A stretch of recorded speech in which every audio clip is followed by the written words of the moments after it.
Good afternoon, everyone. Um, Welcome and thank you so much for joining us this afternoon. My name is Noha Shawi and I teach in the Department of Politics and Government here at ISU. And together with Joan Brem, who is the chair of the Department of Sociology and Anthropology, I co-direct the Center for a Sustainable Water Future. And the center is hosting this year's water-themed interdisciplinary lecture series. This series is funded by the Office of the Associate Vice President for Research and Graduate Studies, Craig McLaughlin, who I believe is also in this Zoom meeting. So we really greatly appreciate the support that we have received from him that makes this lecture series possible. Joan and I are also grateful for all the support of the center's advisory board members, and many of whom are here today. So they are Dave Kopsell from the Department of Agriculture, Eric Peterson from Geography, Geology, and the Environment, Elizabeth Reed, who's the Director of the Office of Sustainability, Clay Robinson from the Department of Agriculture, Nathania Rubin from the School of Art, and Elsie Yang from the Department of Health Sciences. So their support has been really, really valuable to Joan and to me in planning this lecture series. I have the pleasure of introducing our speaker today. Professor Caroline Gottschalk is a faculty member in the Department of English at the University of Wisconsin-Madison. Her research interests are varied and include rhetorical theory, freshwater science and management, community-based learning, feminist science studies, and science writing and environmental justice. She directs the Headwaters Lab at the University of Wisconsin-Madison, and this is a group of researchers from different disciplines whose work on freshwater ecosystems is informed by a commitment to public engagement and by a community-based approach that emphasizes equity. The research projects conducted by Headwaters Lab researchers use a variety of different methods, including surveys, participant observation, and geomorphic surveys.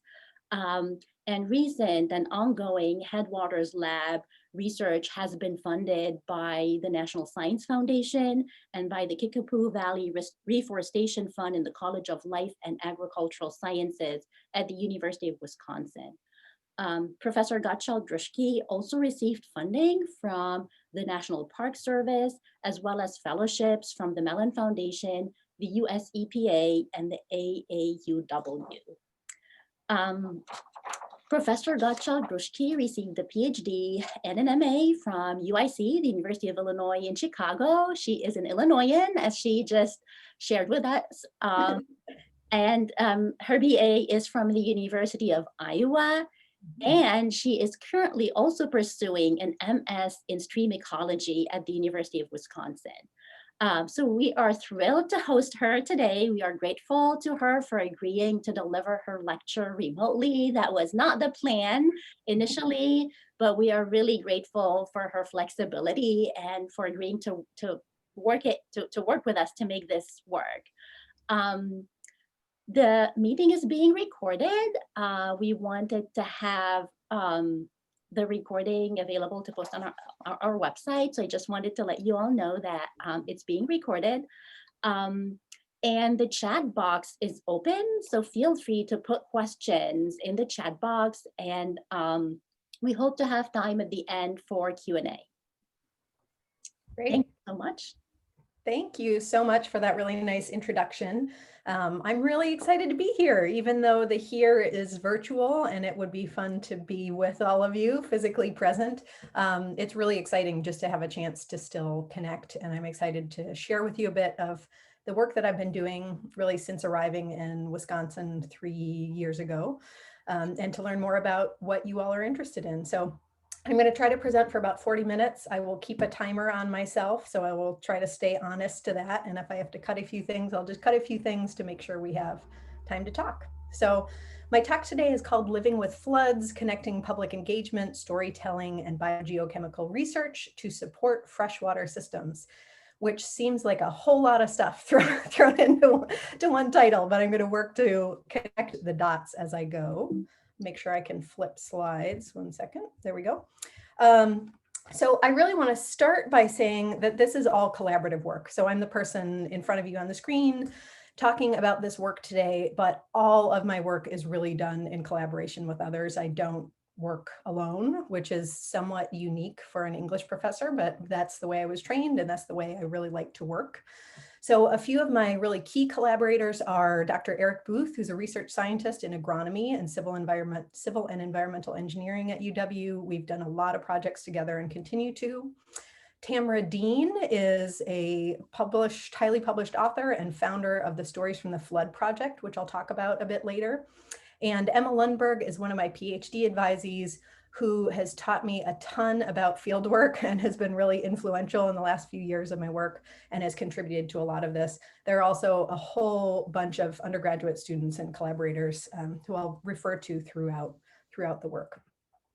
So I just wanted to give a little synopsis of where I came from because I'm working across so many disciplines. So you heard in that wonderful introduction, I was a PhD student at the University of Illinois at Chicago in the Department of English, focused on rhetorical studies. And rhetorical studies is this smaller subdiscipline inside of English with people who are super interested in language, but who tend to be interested in how language shapes the world and in how the world shapes language. And that's a very particular approach. And my work has always been focused on environmental rhetoric, and especially work related to water and often the interface between water and agriculture. So when I was a PhD student at UIC, I was trained in the Department of English, but I had a very interdisciplinary committee from gender and women's studies, ecology, agricultural economics. I'm missing some others. I think it was a diverse committee. And I also had the chance to be admitted into a fellowship program through the National Science Foundation. So this was the former IGERT program, which has now been split into these two research traineeships. But the program that I was in was called LEAP, the Landscape Ecological and Anthropogenic Processes program, and it was really focused on landscape ecology and urban ecology. So I had the benefit as a graduate student of getting training in the critical humanities, but really also in learning more about the biophysical sciences, and especially thinking about the sort of connections across ecology and rhetoric. And I think there are a number actually, and thinking about connections in the world is definitely how I approach my work. So that led me to, I guess, my first academic position was at University of Rhode Island, where I was a 50-50 joint appointment between the Department of Writing and Rhetoric and the Department of Natural Resources Science. And that probably is a good reflection of the kind of work that I do and still the kind of teaching that I do. So 3 years ago, I took a position at University of Wisconsin-Madison, where I am now. And as you heard, I'm in the Department of English.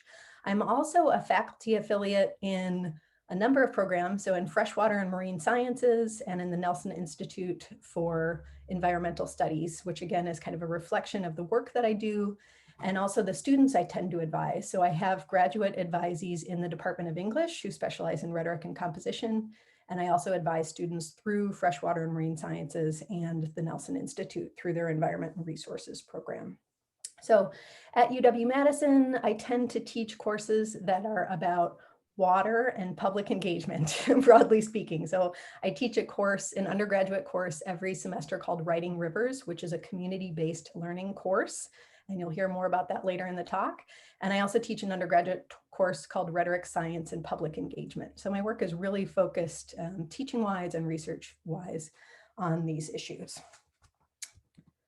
So all of those things came together when I got to University of Wisconsin, and really all came together on the issue of flooding, which is what I'm going to be focused on today from a variety of disciplinary perspectives. And not just flooding, but stories and how those two things come together. So I'm going to start there and tell you a few stories. Now, this is somewhat inspired by Robin Wall Kimmerer, who in her book, Braiding Sweetgrass, if you haven't read it, you should go buy yourself a copy today from a local independent bookstore. And she has wonderful things to say, but this really struck me in my last read through this book. She says, the story of our relationship to the earth is written more truthfully on the land than it is on the page. It lasts there. The land remembers what we said and what we did. Stories are among our most potent tools for restoring the land, as well as our relationship to land. And I would add water as well, but that's me. She goes on, we need to unearth the old stories that live in a place and begin to create new ones, for we are story makers, not just storytellers. All stories are connected, new ones woven from the threads of the old. So I'm going to tell you a few stories. Now, where I want to take us is to the Kickapoo River and Coon Creek watersheds, which are the site of all my research and teaching and most of my friendships in Wisconsin. Honestly, I spent a lot of time out there. So this is the southwestern corner of the state. You can see the kind of national map if you need it. I know you're close by in Illinois. And key to probably understanding the Kickapoo and Coon Creek watersheds are that they're in the driftless area. So this is a portion of the state that was unglaciated over the last 10,000 years plus, and really look distinct. So for people who haven't been in that area, I think it's useful to think of Appalachia, kind of your vision of what Appalachia looks like. So really kind of steep hills, lots of cold water streams, really a kind of rough place to farm and a rough place to live, definitely flood prone because of that topography. And so it's beautiful, you know, here I am enjoying it back when I could roam out of my house. And you can see here, oh, I can't even see all of my tags, but you can see I'm quite happy. There's a wonderful trout stream running through this property. This is Bob Jackson Fishing Preserve, which is owned by the state. There's actually some cattle that are grazing back there, which have been used more and more as kind of a management tool in this area. And those steep hills, of course, behind me pose some problems, right? So there's no surprise, I guess, or accident that conservation in the United States, watershed conservation really started in the Coon Creek watershed in the early 30s. Agricultural practices imported from Europe and Ohio to this area were not well suited for the topography and caused massive amounts of erosion, which prompted actually a dust storm that ended up, I learned this year, reaching Washington, D.C., just as there was a debate going on about whether or not there should be funding for this watershed-based conservation, and it worked. So the first sort of demonstration process was there. So you can see the scale, if you can see my tag. So that's a guy on a horse, and then there's a little stream, right, cutting beneath him below there. So this really has kind of shaped the area. And if you look at it now, so these photos were taken on Billings Creek and Warner Creek, which are two of the creeks I work on in the Kickapoo watershed. And you'll notice something strange perhaps about the perspective. So you're always looking down or looking up, right? So a lot of people think of these streams as incised, that they've actually cut down through the valley floor, and that's not the case. Instead, the valley floor has really risen around them as a result of all of this soil coming off these steep slopes from farming. So that really sets the tone for the system that I'm working in. That all of that soil is referred to as post-settlement alluvium. So this was an image created by my collaborator, Eric Booth, to kind of demonstrate that. So you'll see that all of this soil has come and eroded off of these steep hills, coated the valley floors up to several meters in some places, and all of that happened in a span of 150 years. So this causes a number of problems. And one of them is that these channelized streams are really, really good at conveying floodwater downstream quickly, because these streams are disconnected from their floodplains because of this history of agriculture in the area. So that's especially a problem, of course, with a lot of rainfall. And southwestern Wisconsin, or southern and western Wisconsin, are facing increases in average precipitation. We're getting more rainstorms more often, and they are heavier. We also are getting more snowstorms and melt, and then snowstorms and melt, which was less of the case previously. And so these areas are really kind of getting hammered with rain. And that rain moves very quickly through these stream systems.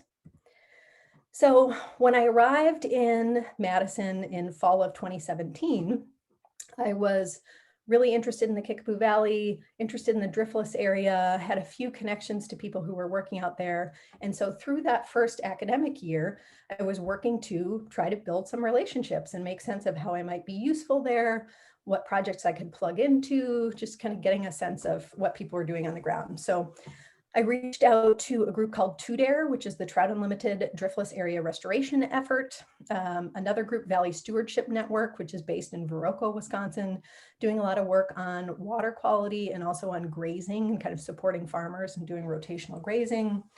And folks in the Wisconsin Department of Natural Resources, as well as this beautiful area known as the Kickapoo Valley Reserve, which has a history that would take another hour lecture. So I'll just tell you to go look into that.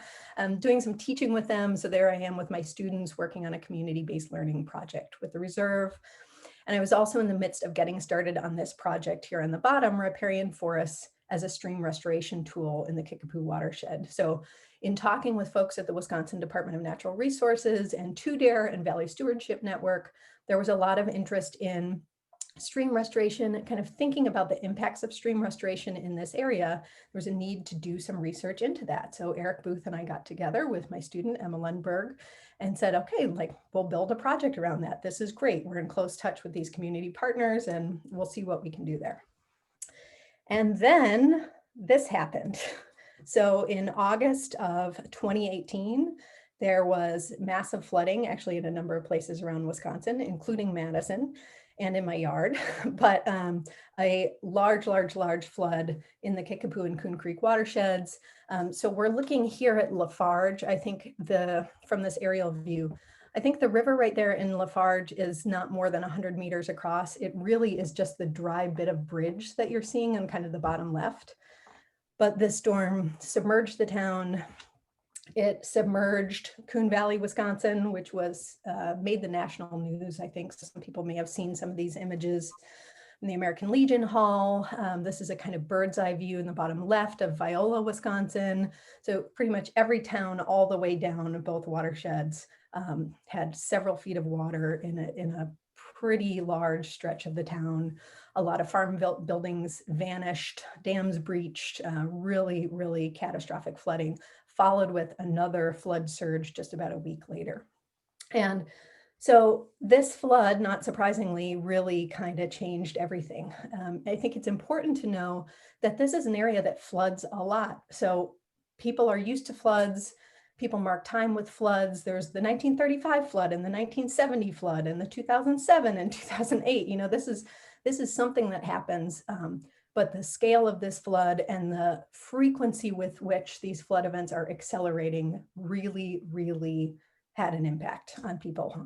It had an impact on the physical landscape, on infrastructure, and really on the psyche of people living there. This was a big deal.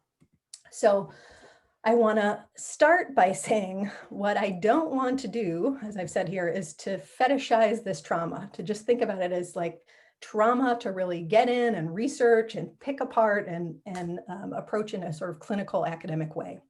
And I've been inspired in this approach by Eve Tuck and Wayne Yang, K-Wei Yang. If you're unfamiliar with their work, this piece is called Our Words, Refusing Research. And they refer to these three axioms that are about kind of how academics often approach this sort of work. So axiom 1, the subaltern can speak, but is only invited to speak her or our pain. Axiom 2, there are some forms of knowledge that the academy doesn't deserve.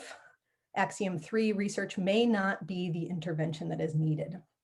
And Eve Tuck actually presented about this in 2019. These are photos from Twitter from a professor in the audience who kind of went through some of those same themes of that talk, Our Words, but the idea of when research is not appropriate and not needed. So when the researcher has a clear sense of what she wants the research to say already, when research is constructed to convince a group of people something they don't want to hear, when it's meant to legitimize community knowledge that is already recognized by that community, when the researcher would like to say something that has been said, but in someone else's voice, and when there is too much at stake for the research process to reveal findings that counter a researcher or community's position on an issue.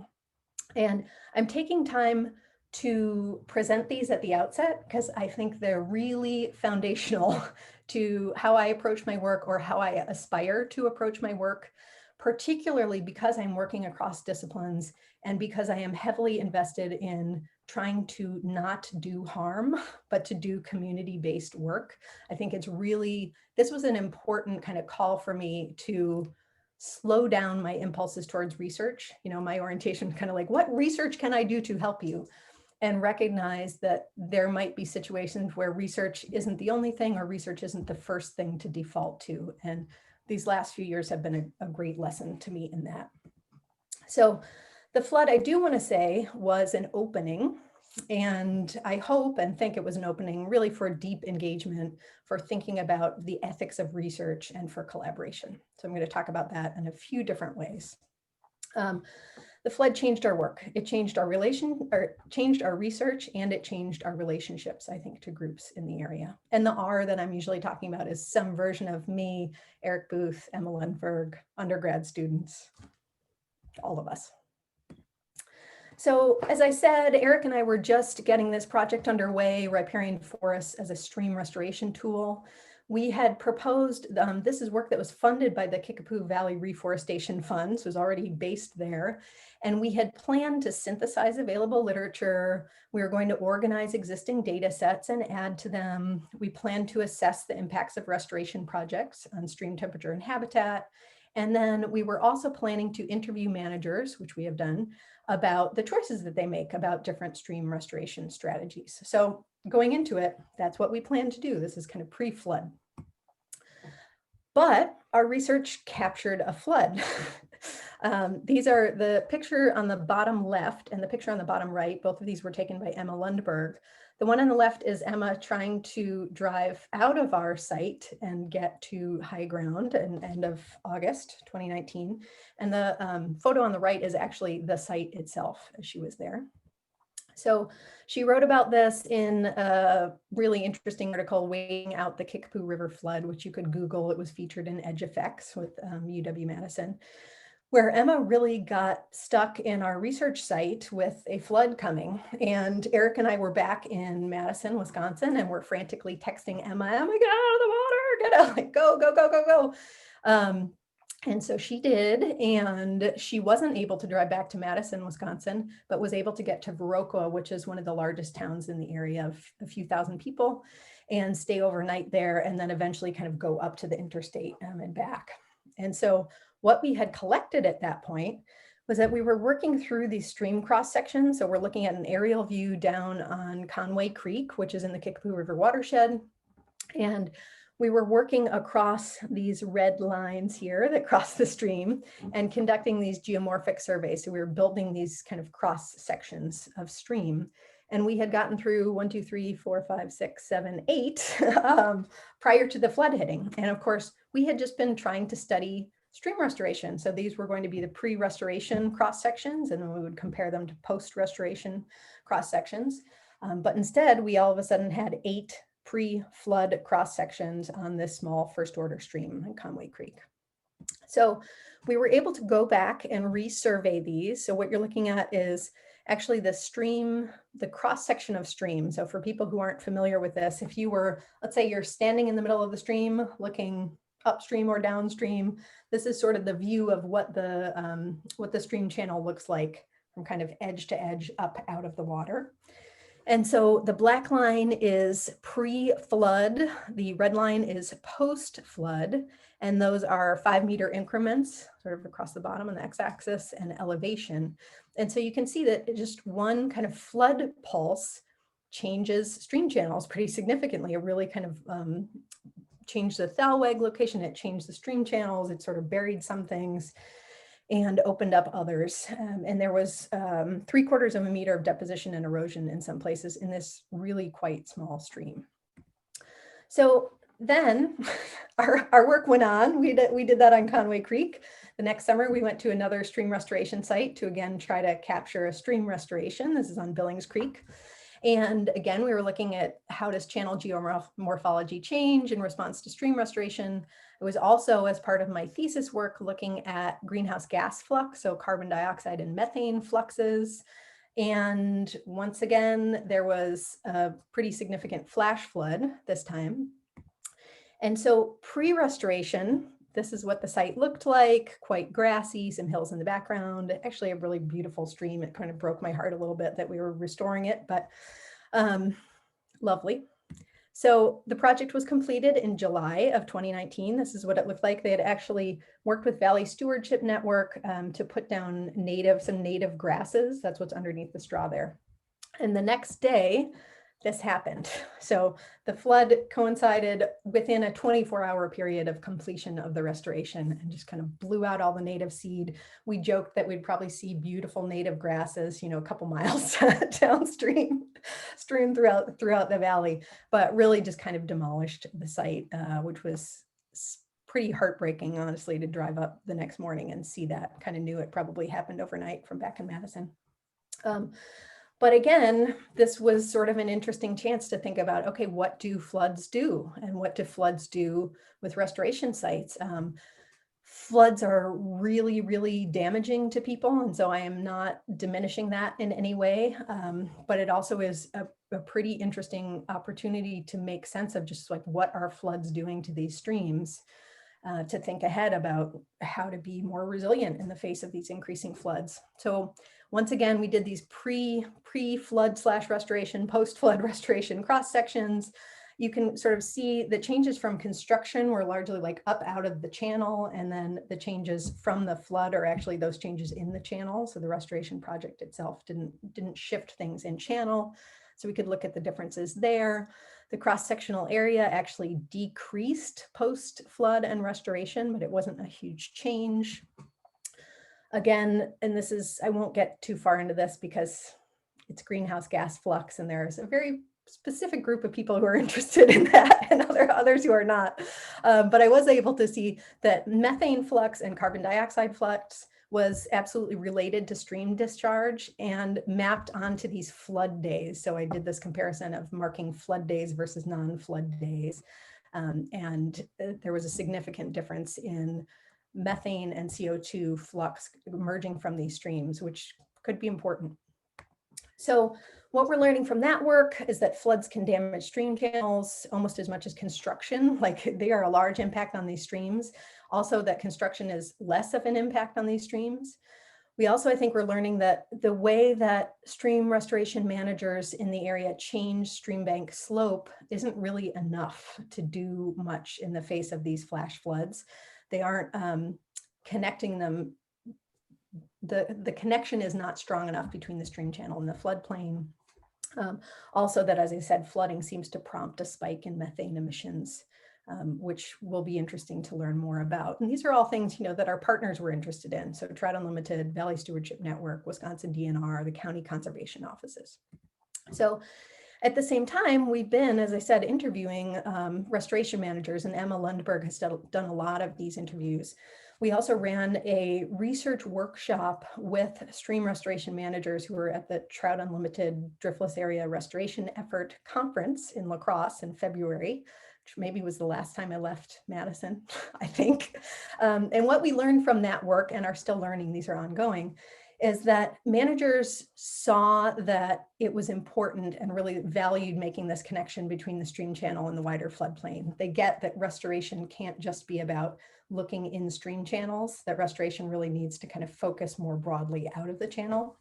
At the same time, we learned that a number of managers are feeling so much pressure about increased flooding in the area that that's really driving all of their decisions. And in a lot of cases, that means that folks are putting in rock riprap. They're really working to stabilize streams because they're just trying to hold on and do something. And many of these restoration sites are in active cattle pastures. They're near people's farmhouses and buildings. There's some reason for stability or for the worry about stability.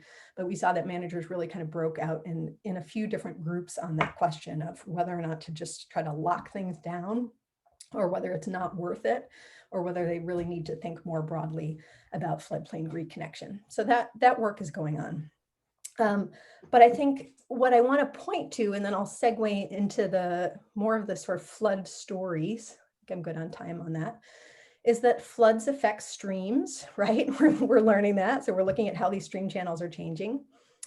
Floods affect floodplains, and we need to be thinking more about floodplains and agricultural land use in this area more broadly.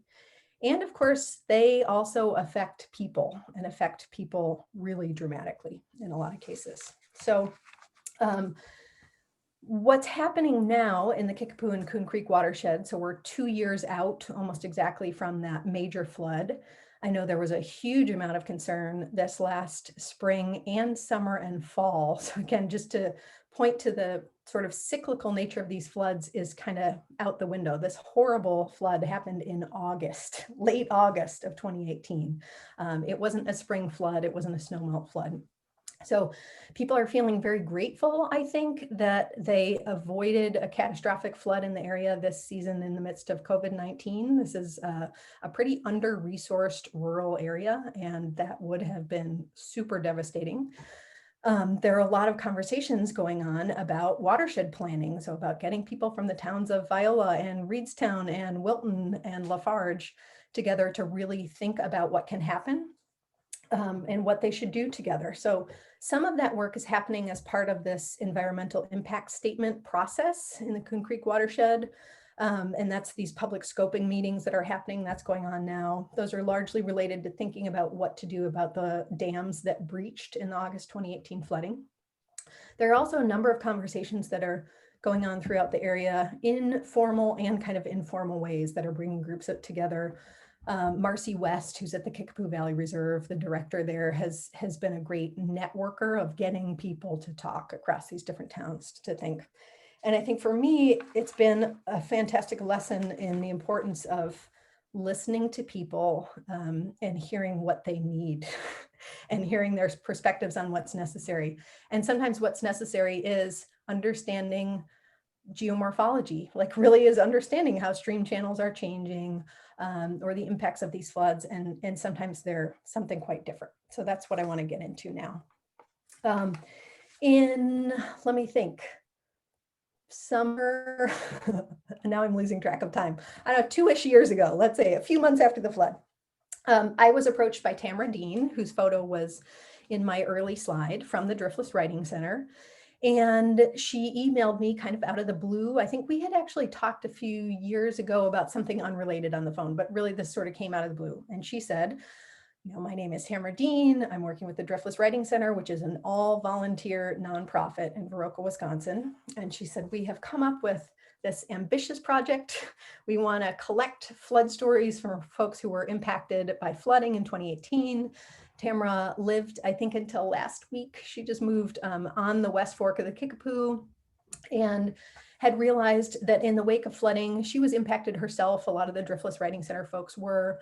They were out volunteering to help people muck out barns and clean out buildings and thought, wow, we have all this expertise in storytelling. How can we think about how we could use that for kind of flood recovery and to help people? And so Stories from the Flood was born out of that. And the idea was that they were going to ask people to write down their stories of their experiences in the flood and compile them in this archive.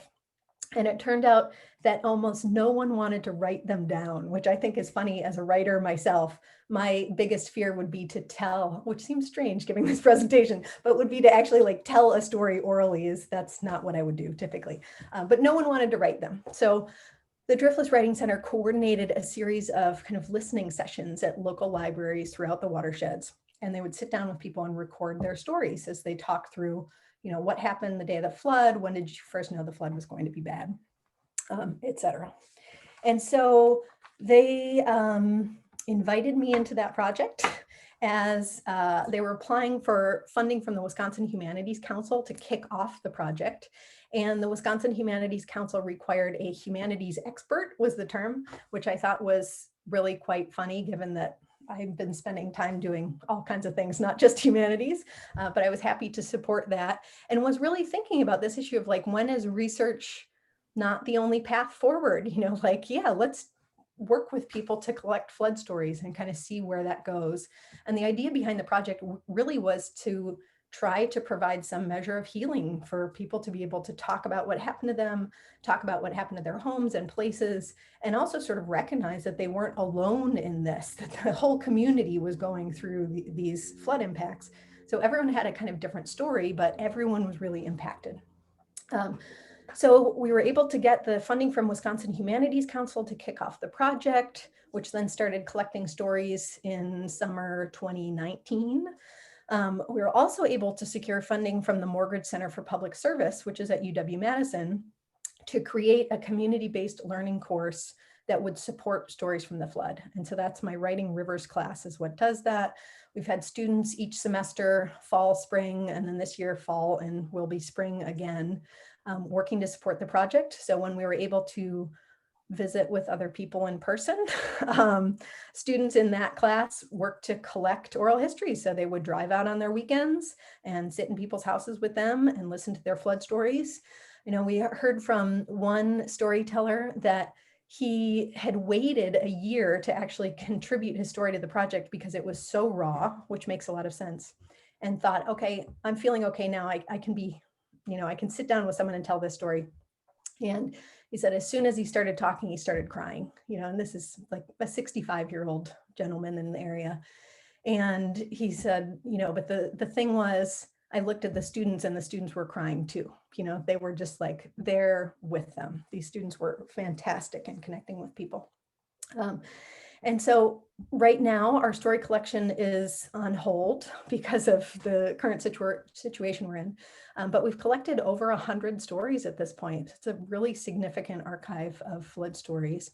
And we're in the process of making sure we have transcripts from all of those, which I think we do at this point. I have students right at this very moment, undergrads in class, quality controlling those transcripts and getting that archive ready where it will be delivered ultimately to the UW La Crosse Murphy Library to be held in perpetuity. And we hope to keep adding to that into the future.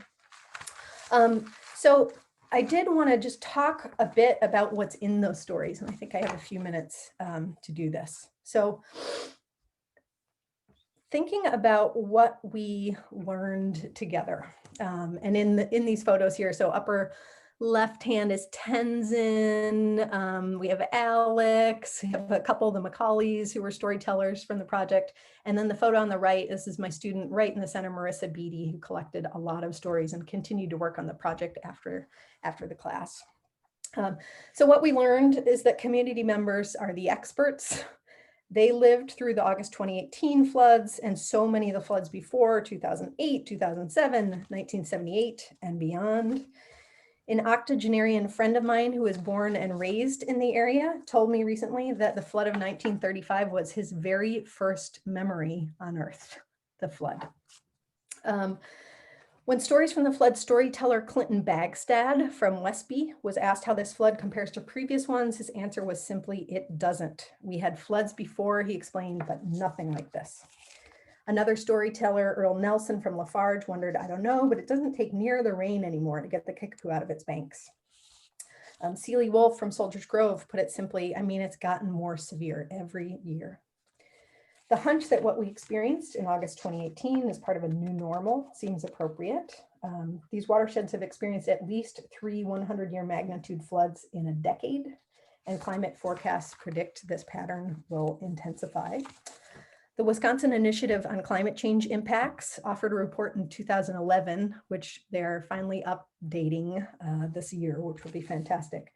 That report states in no uncertain terms that climate models predict instances of heavy rainfall to increase in frequency in southern and western Wisconsin, alongside increasing temperatures across seasons, and that affects flooding, of course. The worst increases, that report says, will be in southern and western Wisconsin. So no, of course, these residents won't feel these impacts every year, which seems hard to believe after the last few years, but these trends are going to continue and worsen really in the area. And I think that's the collective sense from folks that we've heard from in the Stories from the Flood project and who I've been working with, that they feel a sense of doom, I think, honestly, on this, that things are getting worse and they know it. Even when folks have very different senses of what might be driving these changes, people see that things are changing. So of course, the effects of flooding are widespread. Probably a lot of people here know that. Floods negatively impact agriculture. They can damage homes and businesses and rural infrastructure. I think the damages from the August 2018 flood in Vernon County alone, which is a pretty small county, were $29 million. It averages out, I just did the math before this, to $1,000 per person in a rural and under-resourced county. Floods pose health risks, of course, that are immediate and long-lasting. Unbelievably, no one died in the Kickapoo and Coon Creek watersheds in that August 2018 flood, which seems impossible in a lot of ways, and maybe more impossible after listening to a number of the stories. But we did hear a lot about health impacts. So Cheryl Mickelson from Gaze Mills described slamming into a wall of floodwater in the dark on Highway 131, driving to work. She was stuck sitting in her car with the cold floodwater rising up to her waist before someone finally came to pull her out. Storytellers described watching or hearing hill slopes give way. So many people talked about just hearing what was happening, even if they couldn't see it in the dark. Aaron Appleman from Lafarge described the moment when the Lafarge town board realized they need to cut power to the town and asked how that was going to happen. The town manager, Brett Franks, told him, I have to get out of the boat. So they're in a boat. I have to get out of the boat. I'm going to stand in chest high deep water and I'm going to pull the plug. Really? Appleman's question. There's no other way to do this. Brett just looked at me. He goes, I really hope I see you in about 15 minutes. And I'm like, yeah, I really hope I see you too. Brian McGuire, a first responder in Coon Creek, shared story after story of close calls. We heard from the owners of the laundromat in Baroka, Wisconsin, Laura and Andy Patton, that they had set up little kids' swimming pools filled with kind of laundry detergents all around the building because so many people were coming in only in the clothes on their backs. Like those were the clothes that they had, and trying to sanitize them before they could even get them in the building to put into the washers and dryers. Julie Frazier from Lafarge opened an impromptu donation center in the Lafarge church. And she said it was necessary because we went and helped people clean up a lot of mud and stuff out of some of their rooms because that flood mud was stinky. It was just really nasty stuff. And you heard of people getting sick, she said. Many people experienced months of illness, like Ron Campbell in Ontario, who blamed the persistent mold for a bad cough. The cough was so bad, he said, for months that I couldn't go anywhere. I stopped going out in public because I could not stop coughing. Beverly Bagstad from Westby gets sick every time she returned to their flood-damaged home. A combination, she said, of the house or just being there. A combination, she said, of mental and mold. These effects, of course, from floods are physical and psychological, and the impacts of persistent flooding, I think, cannot be underestimated. Everyone is always recovering from one flood while they're anticipating the next flood, and that is a really, really dangerous place to be in. People said over and over again things like, I don't feel safe. I can go back to the night. Brian McGuire said, I'm there, I'm walking down the street, water's up to my chest, and you get a shiver in your back. It doesn't scare me, but it's just there. A few people told us that when it rains now, still, they drive out of town and leave. They just can't take it. So I think without going on and on about these stories, but they're really, really incredible. They give us this really textured picture of how floods impact people, like at the level of individual people, as well as their houses, their farms, their communities. And I think those are going to be really, really central to thinking about what anything like flood recovery or flood resilience might look like. There's a lot in here. This work has reminded me as well about the importance of engaging in a place and with people long-term, really listening to people, finding ways to listen to people, making yourself vulnerable to listen to people. The storytellers were incredibly vulnerable in sharing, but I think there's vulnerability demanded by researchers, academics, students to kind of sit with that and be open to that. And then learning and listening from that and thinking about how to translate that then into research or policy or advocacy or grant funding, et cetera. So where do we go from here? Maybe is a question. I'm going into this deep pool that's probably over my head in that photo. That's Conway Creek again. But really thinking about where do we go from here? So as I started with, I think that research is not always the answer, but sometimes it is the answer. And maybe there's a time delay sometimes between those two things. So I think we need to take that idea seriously, that it's not always the way forward, that a lot of the kind of magic that's unfolded with Stories from the Flood was about really resisting the impulse to answer or quantify or just like get in there and fix. And it was about really kind of slowing down and sitting with that. Now that we're a few years into it, though, I think what we're hearing from partners, including the Kickapoo Valley Reserve, Valley Stewardship Network, Monroe, Crawford, Vernon, and La Crosse counties, and Trout Unlimited, is that there's a need for research. Now it's like, okay, what are we going to do with this? How do we even take things like all of these stories from all of these storytellers and Stories from the Flood, and how can we make sense of some of what's there, and talk with senators and representatives and policymakers and think about what to do about that. So what's next for me is that along with Eric Booth and Rebecca Lave, who is a geographer at Indiana University, we have a project starting January 1st, funded through the National Science Foundation, their CNH2 funding mechanism. And the project is Interactive Dynamics of Stream Restoration and Flood Resilience in a Changing Climate. And it was all about talking with partners in the area to think about, okay, what can we do? What do you need? What information do you need? How can we leverage some of the work going on for the EIS process and some of the models that will be created? Can we use those for participatory meetings, which is what we're planning to do? And then also I'm taking a more active role in the extension of the Stories from the Flood project. So really thinking about what that kind of turns into, how it can be added to, and what the future of that will be. So I think this is the end. I'm at about 41 minutes, but I do want to offer this kind of vision for engagement and ethical research. I'm starting to lose my voice as well.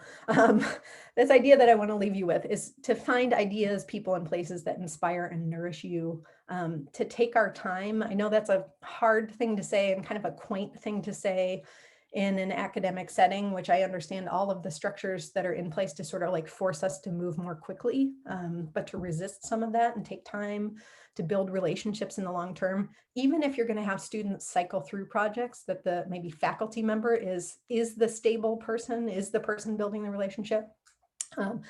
This next one is dear to me. Use the university's power and resources to amplify community voices and initiatives and knowledge.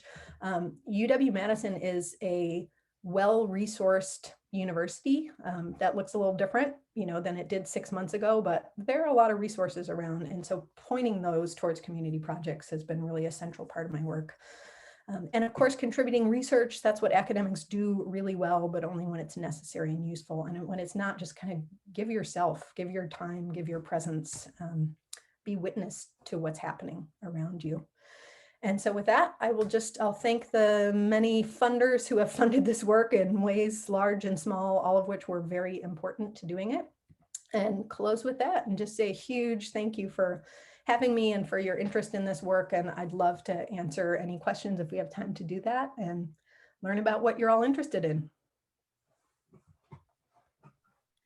That was wonderful. Thank you, Carolyn. I don't have anything in the chat yet, but I have a question. Yeah. I'm going to jump right in. And you kind of alluded to this towards the end with your new project with NSF. Mm-hmm. But I'm curious how you take these stories, which are very rich and powerful, and inform the future stream restoration project. So we kind of go back to your original purpose was stream restoration. Yeah. It got disrupted by the flood, and I thought you did a great job of really capturing some of what was happening in the moment. But how do those two come back together again? Yeah, so I think the CNH2 project, so the new NSF project, is really trying to do that. And I think one of the things that we're realizing is this issue that managers were talking about. I talked about it in the kind of manager slide, that managers are realizing, okay, stream restoration is all fine and good over 200 meters of a stream, but there are larger things going on, right? And so I think Eric Booth and I both have been really thinking a lot about how do we get outside of just thinking about the stream channel really thinking about the floodplain, but really thinking about kind of land use through the watershed. And so what we're trying to do in that CNH2 project is think about the agricultural land use and kind of changes, upland changes, and how those drive floods and flood responses in channels. So I think the answer in part is that we're getting out of the stream channel, really, to think about how those things fit together. And Eric is the modeler on the project, so I'm not going to explain, and I'm not going to pretend to explain that. But he's planning to combine some hydraulic and hydrologic models to really kind of think in the stream channel and then out into the watershed at large and what different land use changes could look like. And to me, the connection with storytelling is that partly those land use changes are about people's stories about themselves and their lives and what they value.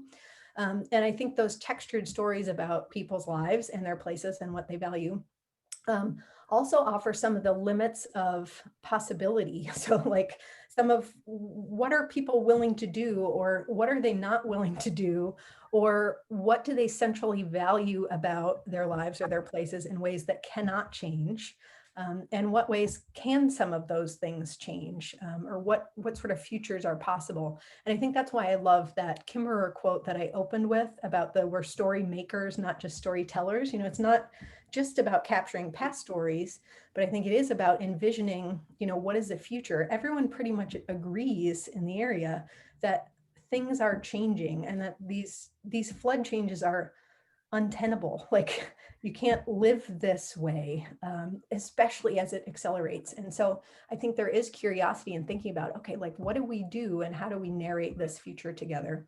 And so the CNH2 project that is starting up also has elements of public meetings and interviews and really kind of talking with people about what these possible futures are or could be, and which ones fit with the stories they want to tell about their places and their lives. Thank you. I think Nathania, do you have a question? Yes, hi, thank you. Sorry I'm off camera.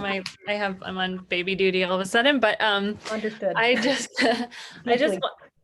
what'd you say? I just said understood deeply. Thank you. Yeah, working from home, exactly.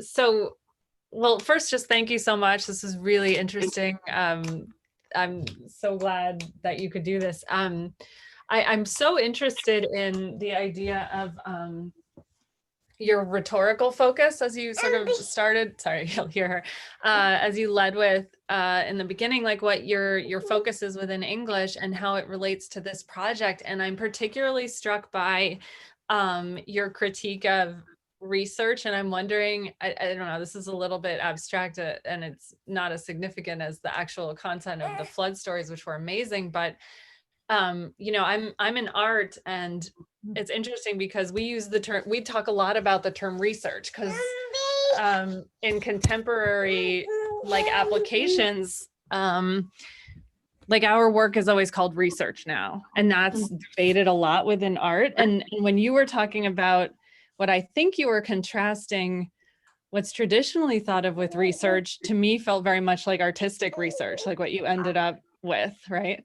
So I'm kind of curious just about your rhetorical analysis of the word research and how, and also if you have any kind of rhetorical assessment of terms relating to environmental assessment terms, especially politically in general. And I'll take my answer off the air because in case I get an outbreak here, but thank you. Understood. I love this question. This question is fantastic. So yeah, what is, yeah, I love this. What is research? I think research in the way I was using it here, or in the way that I'm resisting, is maybe the impulse to turn things into academic products, or to sort of, yeah, to like suck them up and turn them into, here's the tidy version, whether that's a paper or a specific recommendation, or kind of thinking, for me, a sort of research mindset or an academic mindset of like, what is this going to turn into? You know, the sort of like having your eyes on the end point. And so I think that's in part, that's what I'm resisting. And a lot of that comes from working with the Driftless Writing Center on the Stories from the Flood project, and the board members of the Driftless Writing Center, who were involved in the project, were wonderfully strong about insisting that the primary goal of this project was to promote healing in their community. It was like, get your research hands off of this. Like, these are not data points.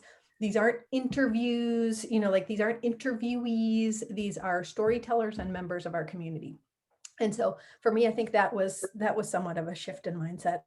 But I love the point about is this research or is art research, which I need to think even more about, but I think that's maybe the first answer is that's what I'm trying to resist. The sort of immediate, like, what can I harvest out of this and turn into something else? That's the impulse that I was trying to interrupt. And then in terms of the rhetoric of environmental assessment, yes, and I would love to have a follow-up conversation about that, because I think I could say a whole lot about it.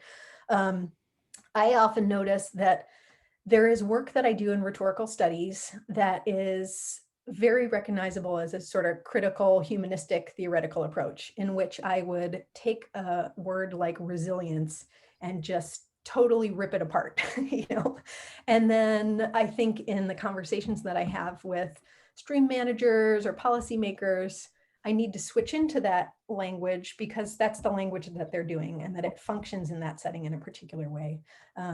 So I don't know if that's a direct answer, but the answer is sort of that, yes, I am always thinking about unpacking so many of those terms and thinking about like what they mean. That's what rhetoricians do, is like, oh, what's the sticky resonance of these terms?